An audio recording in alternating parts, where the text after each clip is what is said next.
Hello, and welcome back. I am Sam, your lead tutor. Today, we are going to tackle one of the most critical topics in your career, K66, Key Security Concepts. This knowledge point covers threats, vulnerabilities, exploits, and how to detect and mitigate them.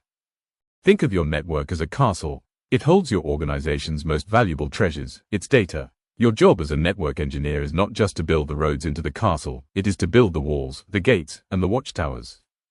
A fast network is useless if it's wide open to thieves. Our goal today is to give you the blueprint for a secure digital fortress. Let's use my scaffold and ascend method to break down the terminology. You cannot defend against what you don't understand. First, a threat. This is the potential danger. It could be a hacker, a piece of malware, or even a flood. Second, a vulnerability. This is a weakness in your defense. It might be a server you forgot to patch, or a user with a password like 123456. Third, an exploit. This is the specific tool or code that takes advantage of that weakness to break in. Finally, risk. This is the calculation, the likelihood of a threat finding a vulnerability. Your job is to reduce that risk. So, how do we build the fortress? We use a strategy called defense in depth, or a multi-layered defense model. Imagine an onion. At the center is your precious data. The outer layer is physical security. Locks on the server room doors, CCTV cameras. If they can steal the server, no firewall can save you. The next layer is network security. This is your firewall, your VPN, your network segmentation. Then comes endpoint security. This is the antivirus software running on every laptop and phone. Finally, application and data security. This is encryption and strict access controls. If one layer fails, the next one stands ready. Building walls isn't enough, you need watchtowers. This is detection and mitigation. For detection, we use tools like IDS, intrusion detection systems, and SIEM. These monitor the network logs and raise an alarm if they see something suspicious. For mitigation, we use IPS, intrusion prevention systems. These go a step further, they detect the attack and automatically block the traffic. But the most important part of your defense is often the people. We call this user awareness. Training your staff to spot a phishing email creates a human firewall that is often more effective than software.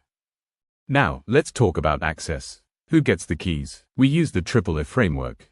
Authentication is proving who you are. This is your username and password, but ideally, it also includes multi-factor authentication, MFA. Authorization is determining what you are allowed to do once you are inside. Can you just read the file, or can you delete it? Accounting is tracking what you did. This creates an audit trail. The golden rule here is the principle of least privilege. Never give someone admin access if they only need to read a document. Give them the bare minimum permissions required to do the job. Let's see this in action. An employee gets an email saying, "Urgent, reset your password immediately." It looks real, but it's a phishing attack. The link goes to a fake website designed to steal credentials. Your email gateway, layer 1, missed it. But because of your user awareness training, layer 2, the employee notices the URL looks strange. Instead of clicking, they report it. And even if they had clicked and entered their password, your multi-factor authentication, layer 3, would have saved the day because the hacker wouldn't have the employee's phone to approve the login. That is defense in depth working. When you design a network, you must assume someone will break in eventually. So, you use segmentation. You break the network into zones using VLANs. You create a DMZ, or demilitarized zone. This is a buffer zone for servers that must talk to the internet, like your web server. If a hacker compromises the web server in the DMZ, the firewall prevents them from jumping further into your internal network where the sensitive database lives.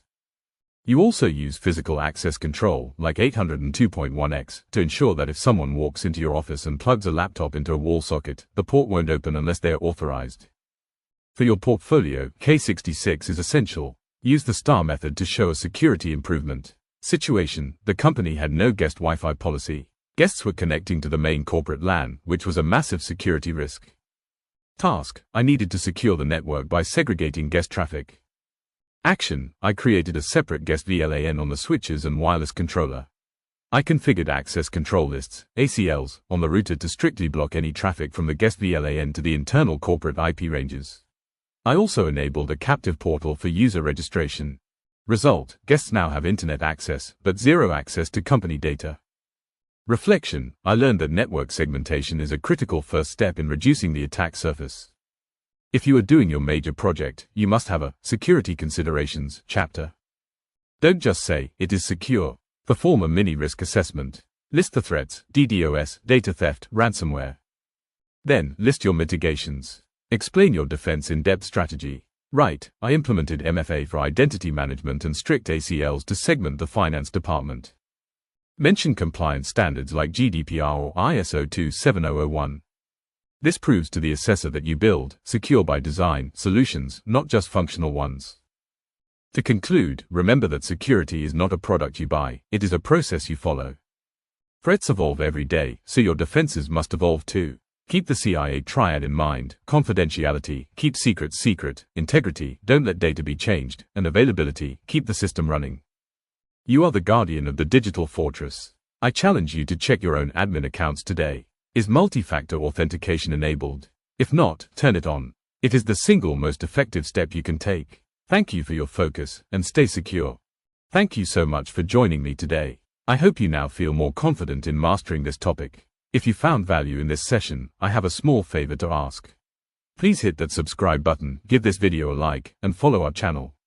It really means a lot to me and helps the algorithm show these lessons to other apprentices, just like you, who need support. Don't forget, you can download today's slides and the full transcript at www.mentorinai.com EPA Hub. While you are there, check out our mock interview and portfolio review services to make sure you are fully ready for your EPA. See you in the next video. Keep learning.